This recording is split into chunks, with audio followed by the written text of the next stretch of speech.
The movie that nobody asked for but everyone soon wanted has finally premiered. Detective Pikachu released last week, and if you haven't seen it yet, you're probably wondering if it's worth checking out. I'm of three minds about it, with each focusing on a certain potential audience.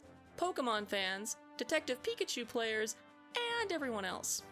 Pokémon fans will be delighted to learn that many aspects of the Pokémon experience are represented in Detective Pikachu. Regardless of when you threw your first Pokéball, you'll find something here to make you smile.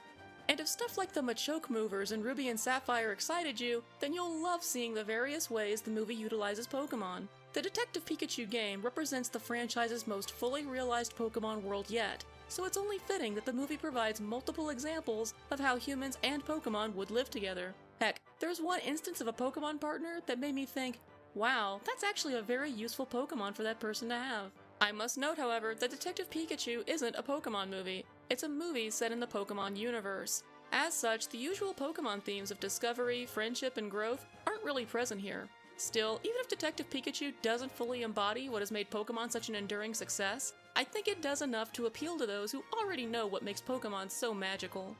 Now, for the 9 of you that played the Detective Pikachu game, you should know that this movie adaptation isn't completely faithful to the source material, for both better and worse. The basic setup of Tim Goodman and an amnesiac Pikachu teaming up to find Tim's father is the same, and some of the game's plot points are present. A few locations are shared too, like the TV studio and the Pokemon lab. There are two major differences though. First off, the movie's Tim actually has a backstory. This allows him to have the character arc that his milquetoast game counterpart lacked, but it's still half-baked, with one new detail in particular barely coming into play. Secondly, the story's final stretch is completely different. On one hand, that does mean that playing the game doesn't completely spoil the movie. On the other hand, the direction it takes is, well, it's different.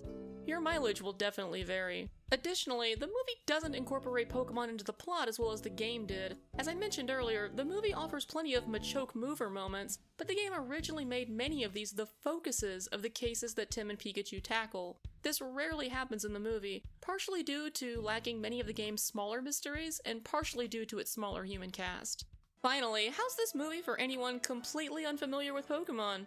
Well, good luck to those folks. Detective Pikachu definitely doesn't do enough to bring the uninitiated up to speed. Critical Pokemon elements like moves and evolution are never explained. Mewtwo is quickly referred to as a clone of Mew without any of the context for why that's such a big deal. Detective Pikachu's brisk pace exacerbates this problem. The plot is simple enough to follow, but mostly in retrospect, as explanations for why characters are going where tend to speed by. Some viewers may find this frustrating, especially with this ostensibly being a mystery movie. Ditto for Detective Pikachu's tendency to not give viewers enough time to process clues themselves before just giving it all away. Without a prior emotional investment in Pokemon, much of Detective Pikachu's spectacle will go unappreciated. The Pokemon themselves mostly look great, with smoother-skinned Pokemon sticking out more as fake than their fluffier or scalier friends. Chases make up the bulk of the action scenes, but even if they didn't, the camera work would still make savoring these fantastical beasts' feats difficult. My best advice to those without a Pokemon history is to watch Detective Pikachu with those that do.